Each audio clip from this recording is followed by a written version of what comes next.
तो कपे सत्सहसे च चतुरो च असंख्ये अमरम नाम नगरम दर्शनीयम मनोरमम। अमर नाम का नगर है, बहुत सुंदर नगर है। लोग कहते हैं कि उस नगर में जो कोई व्यक्ति जन्म लेता है अमर हो जाता है। अमर का मतलब शरीर ही नहीं, जिंदा रहना अमर नहीं होता है। अब भगवान बुद्ध तो अमर ही है ना, मरे थोड़ी नहीं, जिंदा ही है। जो उस जगह पर जन्म लेता है वो अमर हो जाता है। सुमेध नाम के एक व्यक्ति हैं, तपस्वी हैं, जो बड़े धनवान कुल में जन्म लेते हैं। बचपन में ही उनके माता पिता उन्हें छोड़कर के चले जाते हैं।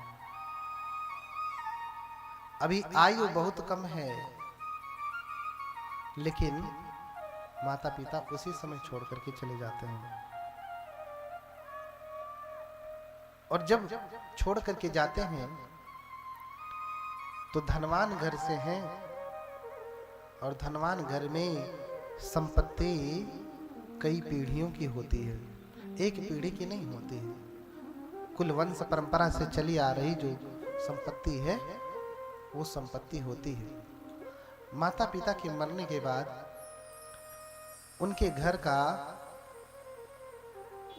जो अकाउंटेंट था वो पूरा खाता बही लेकर के आता है। खाता बही, वो राशिवर्धक अकाउंटेंट जो होता है लेकर के आता है और कहता कि इत्तका महाराज तुम हक्कं पितु धनम। हाँ, हे महाराज इतना धन आपके पिता का है। पूरा खाता लेकर के आता है, इतना उसमें लेखा जोखा रहता है। और फिर इत्तकं खो महाराज महापिता धन, इतना महापिता का, इत्तकं महापितामह, इतना महापितामह का। तो 7 पीढ़ी तक पूरा गिनवाता है। इतना संपत्ति आपके पापा की है, मम्मी पापा की, पिता का धन है, इतना आपके दादा का धन है, इतना आपके परदादा का, दादा यानी पितामह, परदादा यानी पर पितामह, उनके भी पिता माने महापितामह। तो फिर उससे भी ऊपर श्रेष्ठ पितामह।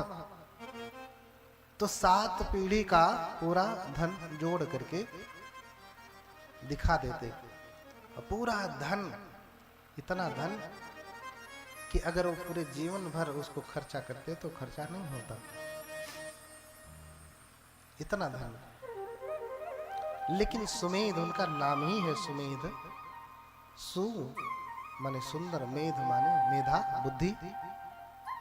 जिसके पास सुंदर बुद्धि हो, श्रेष्ठ बुद्धि हो, ऐसा व्यक्ति सुमेध कहलाता है।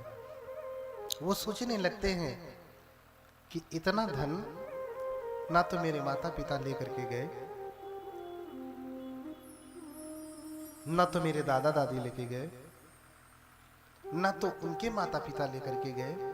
7 पीढ़ियों का ये पूरा धन यहीं रह गया, कोई लेकर के नहीं गया, तो क्या मैं लेकर के जाऊंगा? ध्यान से सुनिएगा, इतना धनवान यहाँ पर कोई नहीं बैठा है जितना धनवान वो है। और वो सोच रहे हैं कि इतना धन न मेरे माता पिता न मेरे दादा दादी कोई भी लेकर के नहीं गया, तो क्या मैं लेकर के जाऊंगा? मैं भी जाऊंगा तो ये धन जिसे बड़े श्रम से कमाया जाता वो भी तो यहीं रह जाएगा। हाँ, लेकिन आदमी पिंड से कहाँ मुक्ति प्राप्त करता है? बूढ़ा हो जाएगा, अंगं अंगं गलितम पलितम मुंडम दसन विहीनम जातम तुंडम। एक एक अंग गल जाएगा, यानी बूढ़ा हो जाए, बूढ़ा हो गया, पूरा शरीर गल गया है, झुर्रियां पड़ गई हैं, शरीर की चमड़ी लटक गई है पूरी तरीके से, जैसे गाय के आगे का वो लटका नहीं रहता चमड़ी, वैसे शरीर की पूरी चमड़ियां लटक गई, यहाँ गले से लेकर के पूरे हाथ तक चमड़ी लटक गई। इसलिए कहा अंगं अंगं गलितम पलितम मुंडम दसन विहीनम जातम तुंडम। और दांत कैसा हो गया है? टूट गया है। मुख कैसा हो गया? बिना दांत का। सर के बाल झड़ गए हैं या तो फिर सफेद पड़ गए हैं, बाल झड़ गए हैं या फिर सफेद पड़ गए हैं। ध्यान रखिएगा, जिसके बाल झड़ जाए ना, झड़ने लगे, ये संकेत है कि तुम इसे जल्दी हटाओ और भिक्षु बनो।